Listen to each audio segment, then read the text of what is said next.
Hi YouTube, welcome to my culinary kitchen. My name is Jen from the Jen Spice channel, and today we're going to be cooking. We are making sourdough bread. It's a very basic recipe. It's not my recipe. It sort of is, but it sort of isn't.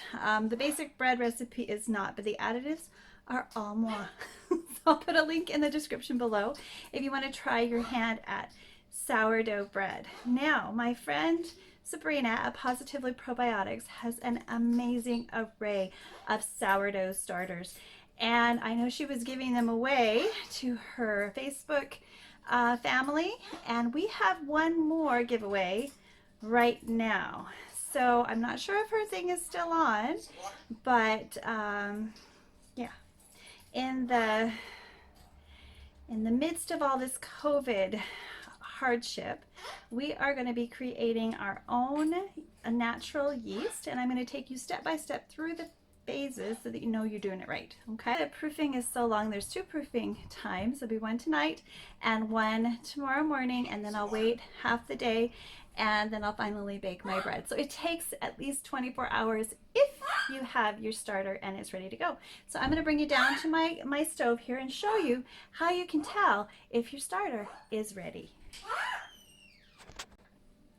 All right, so here I have some water, and here I have my starter. Okay. Now I've been working on this for a couple of days because I let it go in the fridge. So if your starter floats, do you see how it's floating? Do you see it floating? It's ready to go. If it sinks to the bottom, then you need to wait. All right. Okay, so it's best to measure your ingredients with your scale. So if you have a scale for making your soap, you can just put it in a bag if you're worried about cross-contamination and use it. This, however, is not one that I use for soap making any longer.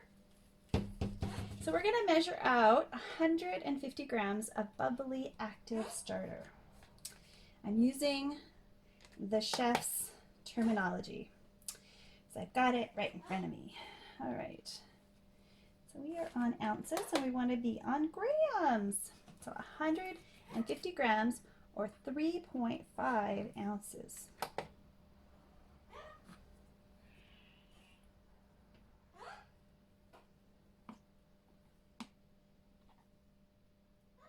$145, $150. Okay, measure it out. 250 grams. And there we go. So we'll put that aside. Next, we need 25 grams of olive oil. So we're going for 25 grams. 15, 20,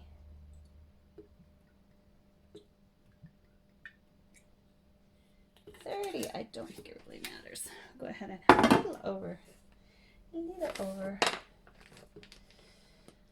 All right, our next ingredient is 10 grams of sea salt. Now, 0, and we're going to measure out 10 grams. Alrighty.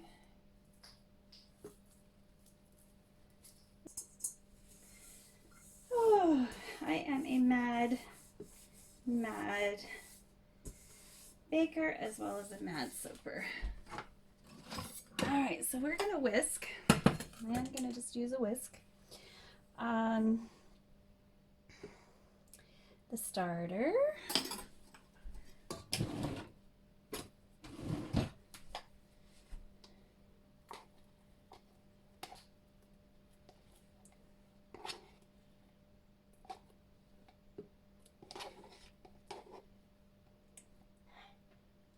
With that, because it's hard to wash, so get it all.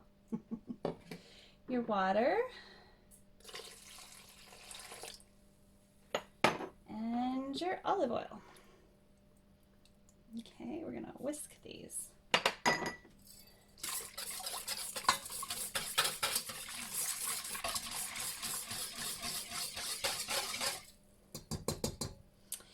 And then we're gonna add our flour. Now the flour is 500 grams. And you should use bread flour, but all I have is all-purpose, so it's not going to be as nice. Okay, so I've got my flour here. I measure out the flour, and I'm going to use this container to measure my flour because I have to flour it anyway. I'm just going to switch spots here. Get rid of a few things.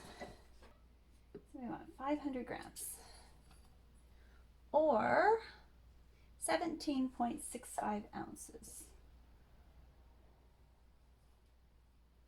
2, 3, 4,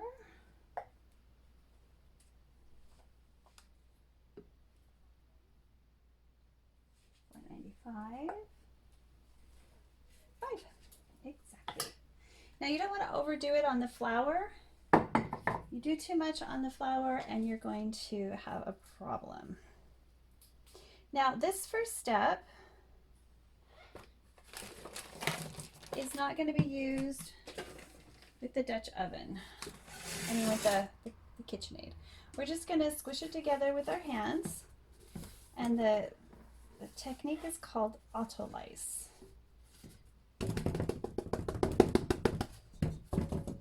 Okay, so that's ready for tomorrow. So I'm just going to mix this up with my hands.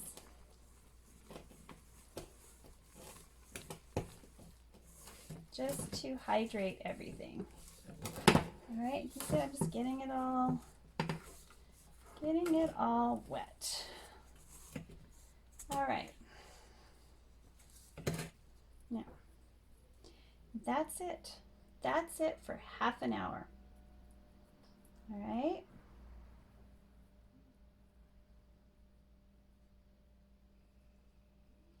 Now I am going to take my spatula and get everything off the edges because waste not, want not, right?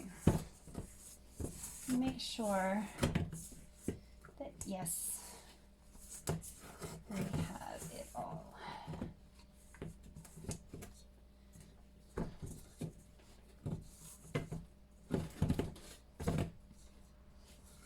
Right, and it's a nice, it's kind of a sticky, but yeah. All right, so there we go. I'm gonna go ahead and do that one more time. Get it off my fingers, put it back in the bowl. Because guys, this does not taste good when it's like this. Let me get that stuff off the bottom too. All right. Now I'm going to take this clean cloth and I'm going to get it wet.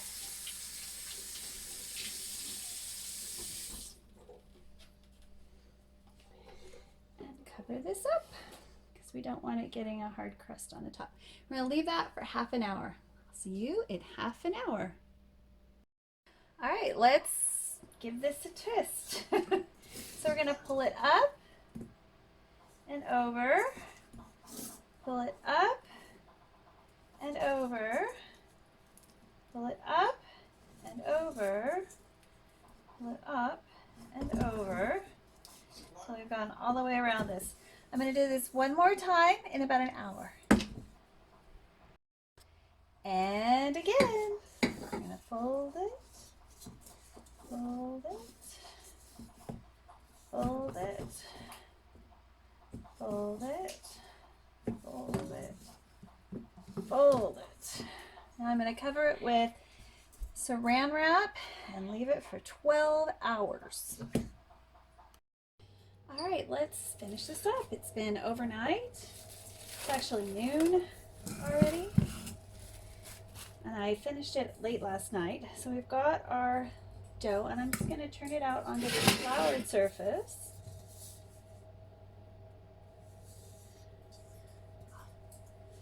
Now as we shape it, it's going to punch it down plenty. So we don't need to do that. So I'm going to put a little bit of cornmeal in the bottom of this one. Actually, I'm going to mix in my goodies to this one. We're going to make one plain because I wanted to see how that worked. And then the next one we're going to add our cheddar cheese and chives. All right, so these are washed chives straight from my own garden. And since we're going with what we got because of the times, I have Tex-Mex cheddar, and I think there's cheddar in there. Yeah, there's cheddar, pizza mozzarella cheddar, and Monterey Jack. So that's what we're going to add. So what I'm going to do is I'm going to flour over a little, flatten this baby out, and we're going to trim those chives into it and fold it a couple of times with the cheese. And I've lost my scissors. How could I lose my scissors so quickly?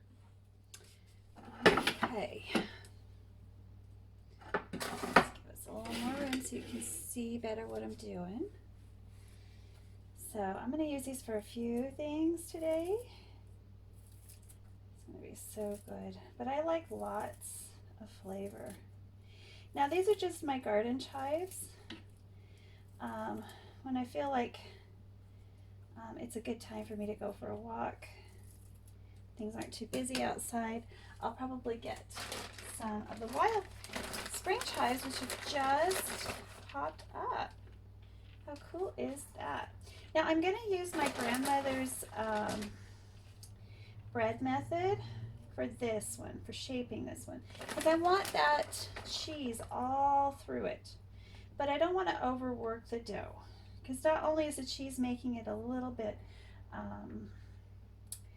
cold, which will slow down my process, but I don't want to overwork this dough and do too much. So we're going to roll it like a cinnamon bun this way. I'm going to pull,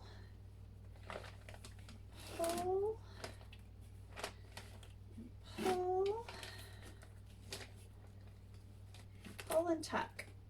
That's what I'm doing. Pull and tuck. Pull and tuck. Now, feta cheese and cranberries, also a big winner. Okay. Now, I was going to put my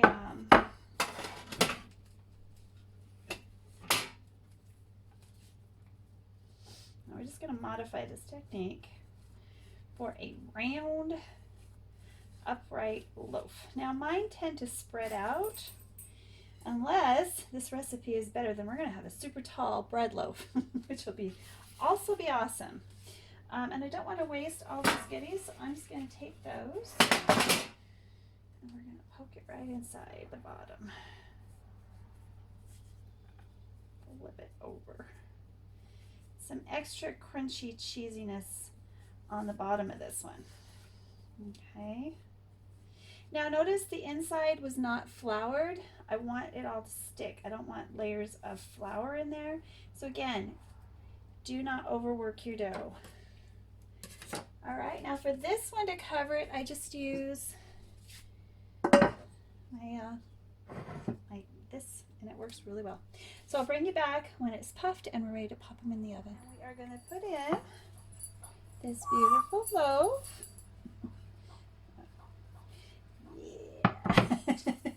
So I'm going to score the top with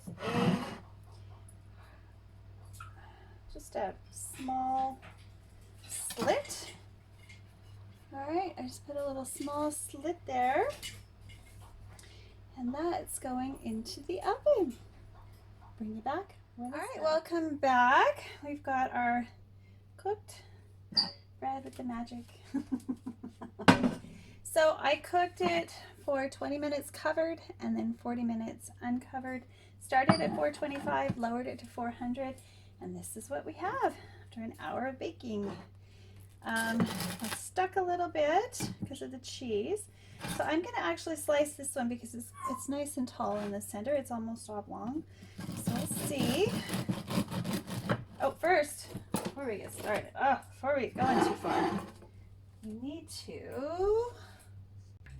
I need to butter this up with hot butter. So we're just going to, and this will soften it up and prevent it from getting even more chewy, unless you like that. If you like a hard crust, don't bother doing this.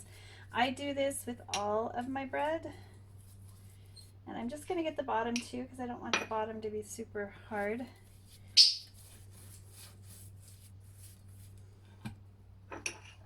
all that buttery goodness. All right, so let's cut into this and see what we find.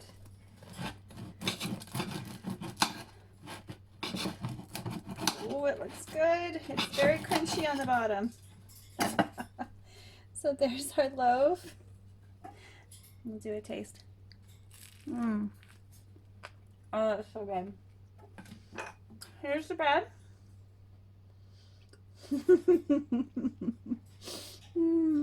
Super, super fun. Super, super delicious. That onion, just enough. Lots of buttery goodness. If you like this, please click like and subscribe and come on back to my soapy and culinary kitchen soon. Bye for now.